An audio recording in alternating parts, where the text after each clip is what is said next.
ഇനിയിപ്പോ ഇന്നത്തെ ഒരു സാഹചര്യത്തിലേക്ക് നോക്കുകയാണെങ്കിൽ ഇപ്പോൾ ക്യാരക്ടർ റോൾ ചെയ്യാൻ സിനിമയിലുള്ളവർ ഒന്നിലും മരിച്ചു, പല ആൾക്കാരും. ഇപ്പൊ ശങ്കരാടി ചേട്ടൻ മരിച്ചു. ആ ഒരു ഗ്യാപ്പിലേക്ക് ഈ മണി എന്ന് പറഞ്ഞ ആൾ എന്താണ് വരാത്തത്? അല്ല, ആ ഒരു ഗ്യാപ്പിലേക്ക് ഞാനല്ലല്ലോ ഗ്യാപ്പിലേക്ക്. നമ്മൾ ഈ ആശേരിമാര് ചെയ്യണ മാതിരി സിമെന്റ് കുത്തിയിറക്കണ പോലെ അല്ലല്ലോ ഗ്യാപ്പിലേക്ക്. വേറെ എന്തെങ്കിലും തടസ്സങ്ങളുണ്ടോ നമുക്ക് പറ്റാത്തത്? എന്റെ വീടിന്റെ അവിടെ തടസ്സമൊന്നുമില്ല. അവിടെ ഗേറ്റ് ഒക്കെ തുറന്നു കഴിഞ്ഞാൽ പുറത്തേക്ക് സാഹചര്യങ്ങൾ കൊണ്ട് സംഭവിക്കുന്നില്ല. എന്തായാലും ചേട്ടൻ ഞാനൊരു കാര്യം ചോദിക്കാം. ചേട്ടൻ നമ്മൾ ഒരുമിച്ച് അഭിനയിച്ചിട്ടുണ്ട്. എനിക്ക് അഭിനയിക്കാൻ അറിയില്ല എന്നെങ്കിലും. അയ്യോ ഇല്ല, അല്ല ഏറ്റവും നന്നായിട്ട് അഭിനയിക്കാൻ അറിയാമെന്ന് എന്റെ വിശ്വാസം. അപ്പൊ തിരക്കേടില്ലാതൊക്കെ ഒരു വിധത്തിലൊക്കെ തട്ടി. നേരത്തെ പറഞ്ഞില്ല, വാസന്തി ലക്ഷ്മിയില കണ്ടുപിടിക്കാൻ എന്നെ കൊണ്ട് പറയാൻ പറ്റില്ല. മറ്റുള്ള കാര്യം എനിക്കറിയില്ല, എന്നെ കൊണ്ട് പറ്റില്ല. ഉള്ള കാര്യം ഞാൻ പറയാലോ. അപ്പൊ നമ്മള് വിളിച്ചു കഴിഞ്ഞാൽ അഭിനയിക്കാൻ പറ്റും. ചെയ്യും നിങ്ങൾ ഉറപ്പാണ്. പക്ഷെ അത് അല്ല, താങ്കൾ അന്യഭാഷയിൽ ബിസി ആയതുകൊണ്ട് പറ്റാത്തതാണോ, അങ്ങനെ എന്തെങ്കിലും കാരണങ്ങളാണോ ഞാൻ ചോദിച്ചതിന് അർത്ഥമല്ലോ, അത്രേ ഉള്ളൂ. അല്ല, അങ്ങനെയൊന്നുമില്ല. നമ്മൾ എത്ര ബിസി ആയാലും നമ്മുടെ മറക്കില്ല. മലയാളം എന്ന് പറയുന്നത് മലയാള പ്രേക്ഷകരാണ് എന്നെ വളർത്തി വലുതാക്കിയത്. തീർച്ചയായിട്ടും. പിന്നെ അതിനിടയ്ക്ക് എനിക്കും ചില കുറ്റങ്ങൾ പറ്റിയിട്ടുണ്ട്. ചില മോശമായ ചിത്രങ്ങളിലൊക്കെ, ഓടാൻ കഴിയാത്ത ചിത്രങ്ങളിലൊക്കെ ഞാൻ അഭിനയിച്ചിട്ടൊക്കെ ഉണ്ട്. അത് അഭിനയിക്കാന്ന് പറഞ്ഞിട്ടുണ്ടെങ്കിൽ കാരണം എന്ന് വെച്ചാൽ പെണ്ണ് കെട്ടിയില്ല എന്നുണ്ടെങ്കിൽ ഞാൻ അഭിനയിക്കില്ലായിരുന്നു. കാരണം വെച്ചാൽ എന്തെങ്കിലുമൊക്കെ വേറെ ജോലിക്കൊക്കെ പോവായിരുന്നു. ഇനിയിപ്പോ സിനിമാ നടനായി പോയി. ഇനിയിപ്പോ ഞാൻ സിനിമാ നടനായിട്ട് ഒരു ഓട്ടോറിക്ഷ എടുത്ത് ചാലക്കുടി സൗത്ത് ജംഗ്ഷനിൽ ഇട്ടാലും ആൾക്കാർ പറയും എന്തിനാ മണി ഈ പണിക്ക് പോകണം, നീ സിനിമയിൽ എന്റെ വണ്ടിയിൽ കയറൂല. കാരണം നിനക്ക് ഇപ്പൊ അതിന്റെ ആവശ്യമില്ല. അപ്പൊ പിന്നെ ഇനി ഒരു നൂറത്തില്ല സിനിമ എന്നെ അഭിനയം അതന്നെ. അപ്പൊ നമുക്ക് തൊഴിലിന് പകരം ചെയ്യേണ്ടി വരണം. തീർച്ചയായിട്ടും. പിന്നെ ഇപ്പൊ ഈ സല്ലാപം സംഭവിക്കുന്നത് ഏകദേശം ഏത് കൊല്ലത്തിൽ? ഒരു സല്ലാപം എനിക്ക് എന്തായാലും ഞാൻ പറയാം 94-95 അല്ലെ. അതിനുശേഷം കൊണ്ടുള്ള മലയാള സിനിമയുടെ ഈ മണിയുടെ വളർച്ചയും മലയാള സിനിമയുടെ ഇപ്പൊ ന്യൂ ജനറേഷൻ എന്ന് പറയുന്ന സിനിമകൾ ഇറങ്ങുന്നത്, അതിനെ കുറിച്ചൊക്കെ എന്ത് തോന്നുന്നു? ന്യൂ ജനറേഷനൊക്കെ നല്ലത് തന്നെയാണ്. പക്ഷെ പല വേണ്ടാത്ത കാര്യങ്ങൾക്കും പ്രൊമോട്ട് ചെയ്തുകൊണ്ടിരിക്കുന്ന ഒരു പ്രവണതയാണ് ഇപ്പൊ കണ്ടുകൊണ്ടിരിക്കുന്നത്. അതെന്തൊക്കെയാണെന്നുള്ളത് കലാഭവൻ ഒരു നടൻ മാത്രമല്ലല്ലോ, ഒരു ഗായകൻ കൂടിയാണല്ലോ. ഈ ഗായകനായിട്ട് പണ്ട് കാസറ്റുകൾ, ഈ നാടൻ പാട്ട് എന്ന് പറയുന്നത് കേരളത്തിൽ ഇത്രമാത്രം പോപ്പുലർ ആക്കിയത് മണി തന്നെയാണ്. അതിൽ യാതൊരു സംശയവും. അപ്പൊ അതിന്റെ ഒരു അതിലേക്ക് വരാനുള്ള ഒരു സാഹചര്യം ഈ പാട്ട് തന്നെയാണോ? ഈ തങ്കാസ്മ കുറിയിട്ട് തമ്പുരാട്ടി തന്നെയാണോ? എന്റെ അച്ഛൻ ഗായകനായിരുന്നു. അച്ഛൻ പാട്ട് പാടും, അമ്മ പാടും. ആദ്യത്തെ കാസറ്റിലാണോ എനിക്ക് അറിഞ്ഞൂടാ. ഇതില് കലാമയുടെ അച്ഛൻ രാമൻ ഒരു ഗായകനാൽപ്പിക്കുന്നത് ഞാൻ കേട്ടായിട്ട് ഓർമ്മ. ഞാനത് അതില് അച്ഛന്റെ വോയിസിൽ ഞാൻ പാട്ട് പാടിയതാ. അതെ, പാടി അച്ഛനല്ല. അല്ല, അച്ഛന്റെ വോയിസിന് ഒരു പ്രത്യേക സൗണ്ട് അച്ഛന്റെ. വടക്കോട്ട് പോയി ഇപ്പൊ മാങ്ങ തൂഷിമ കൂന്താരാ, ആ തെക്കോട്ട് പോയി ഇപ്പൊ മാവൊന്ന് കണ്ടേ തൂഷിമ കൂന്താരാ, ആ കൊമ്പ് ഈ കൊമ്പ് ചാടി കുലുക്കി തൂഷിമ കൂന്താരാ, അടിപ്പൊളുമ്മ ചൊമ്പുള്ള മാങ്ങ എനിക്കിട്ട് വേണ്ടാതെ. അങ്ങനെയാണ് അച്ഛന്റെ ഒരു വോയിസ്. അങ്ങനെയാണ്. അച്ഛൻ പാടണ കേട്ടിട്ടാണ് ഞാൻ ഇത് കാസറ്റിൽ പാടിയത്. പക്ഷെ എന്നെ CD-യിൽ ആദ്യമായിട്ട് പാടിപ്പിച്ചത് നാദൃശയാണ്. നാദൃശയുടെ ദേമാവേലി കൊമ്പത്ത് അതിലാണ് പാടിയത്. പിന്നെ അതിനുശേഷം ഞാൻ ഒറ്റയ്ക്ക് തന്നെ ഞങ്ങൾ മാരുതി കാസറ്റ്. പിന്നെ ഇപ്പൊ നാടൻ പാട്ടുകളെ പുതിയ ആളുകളെ എഴുതുമ്പോ അതിന്റെ ഗുണപരമായ മേന്മയ്ക്ക് വ്യത്യാസങ്ങൾ വരുന്നുണ്ടോ? അല്ല, നാടൻ പാട്ട് ആക്ച്വലി ഞാൻ പാടുന്ന പാട്ട് നാടൻ പാട്ടല്ല. യഥാർത്ഥത്തിൽ നാടൻ പാട്ട് പാടുന്നത് കുട്ടപ്പൻ സാർ എന്ന് പറഞ്ഞ ആളുണ്ട്. ആളുടെ വീട് കോട്ടയത്താ. ഈ നാടൻ പാട്ടുകൾ എന്ന് പറയുമ്പോൾ നാടൻ പാട്ടിന്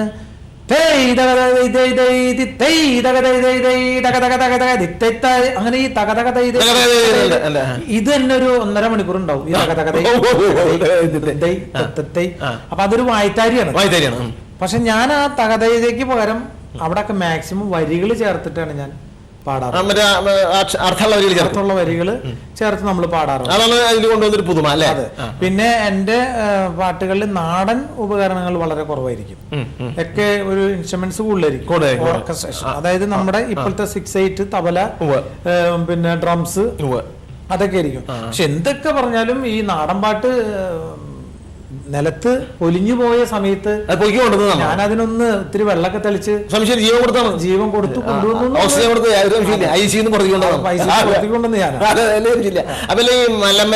പാട്ട് പാടി അനന്തപുരത്തിൽ അഭിനയിച്ചിട്ടുണ്ടല്ലോ, ആ ഒരു സാഹചര്യം എങ്ങനെയായിരുന്നു? അത് സന്തോഷ് ശിവൻ സാറാണ് എന്നെ വിളിക്കുന്നത്. അദ്ദേഹം ഇന്ത്യയിലെ തന്നെ ക്യാമറമാൻ ഡയറക്ടറാണ്.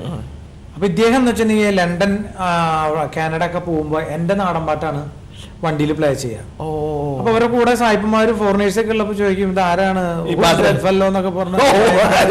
ഡയലോഗിലൊക്കെ പാട്ടൊക്കെ കേട്ടിട്ട് അവർക്ക് ഇഷ്ടമായിട്ട് ആള് പറഞ്ഞു ആളെന്റെ പാട്ടൊക്കെ കേൾക്കാറ് പറഞ്ഞു മണിക്കൊരു വേഷം കൊടുക്കണം. അങ്ങനെ എന്നെ വിളിച്ചിട്ട് മണി വേഷം മാത്രമല്ല ഒരു പാട്ടും പാടണം. അപ്പൊ ഈ പാട്ട് പാടാനായിട്ട് തന്നെ എം ജി രാധാകൃഷ്ണൻ സാറ് ദൈവമേ ആള് മരിച്ച് നമ്മുടെ തലയ്ക്ക് മുകളിലാണ് എന്നെ വിളിച്ച് ചേതന സ്റ്റുഡിയോയിൽ ക്യാബിനിൽ ഞാൻ പാട്ട് പാടാനായിട്ട് ചേതനല്ല ഇരിക്കുന്നു. രാധാകൃഷ്ണൻ സാറ് ഇവിടെ ഇരുന്നിട്ട് അപ്പൊ ഒരു അതിന്റെ ക്യാമറ അസിസ്റ്റന്റ് ആയിട്ട് ഒരു ലേഡി ഉണ്ട്, പിന്നെ കുറെ ആൾക്കാരൊക്കെ ബാക്കിലേക്ക് ഉണ്ട് പാട്ട് കേൾക്കാനായിട്ട് ഇങ്ങനെ എല്ലാരും നിൽക്കാം. അപ്പൊ സന്തോഷ് അല്ല രാധാകൃഷ്ണൻ സാറ്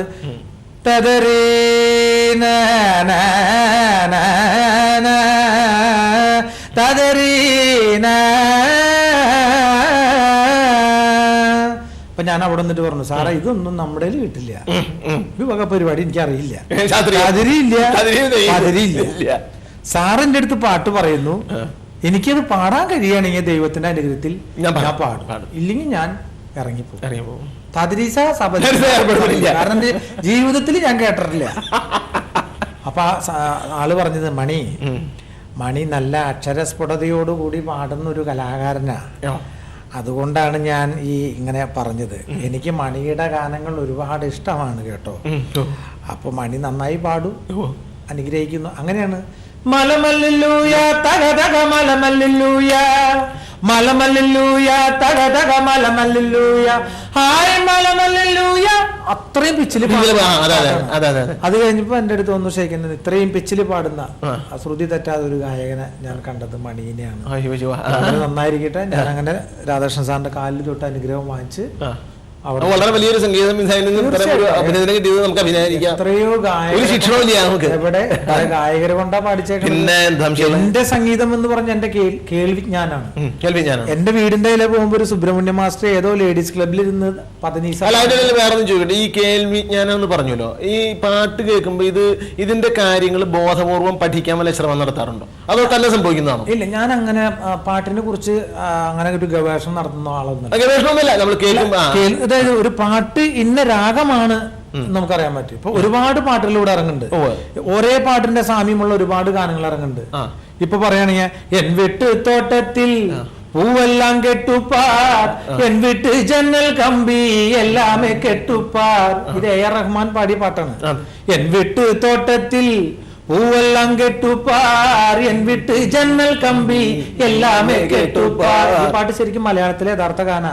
അയ്യപ്പ ഹരേ അയ്യപ്പ പാഹിമ അയ്യപ്പ ഹരേ അയ്യപ്പ പാഹിമ. അപ്പൊ ഇത് മലയാളമാണ്. ഞാൻ പറഞ്ഞതിന്റെ അർത്ഥം എൻ വിട്ട് തമിഴ് തെറ്റിനെ ക്ഷമിക്കണം. അതുകൂടാതെ തന്നെ ഒരുപാട് പാട്ടും ഒട്ടകത്തെ കെട്ടിക്കോ ഒട്ടകത്തെ കെട്ടിക്കോ പൊട്ടുവെച്ച മുട്ടുകാരി, മലയാള പാട്ടാ. കുയിലിനെ തേടി കൊതിച്ചു വായും മാര, അത് മലയാളം.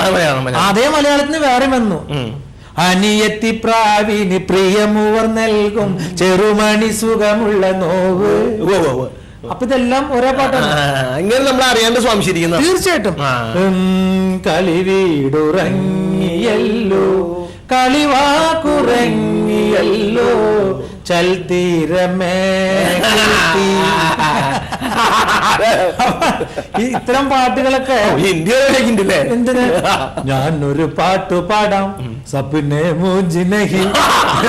എല്ലാ ഗാനങ്ങളിലും അടിസ്ഥാനമായിട്ട് നമ്മുടെ മലയാളത്തിന്റെ സാധനങ്ങളുണ്ട്. ഈ മലയാളത്തിന്റെ ഒരുപാട് ഗാനങ്ങൾ കിടപ്പുണ്ടെന്നുള്ളതാണ്.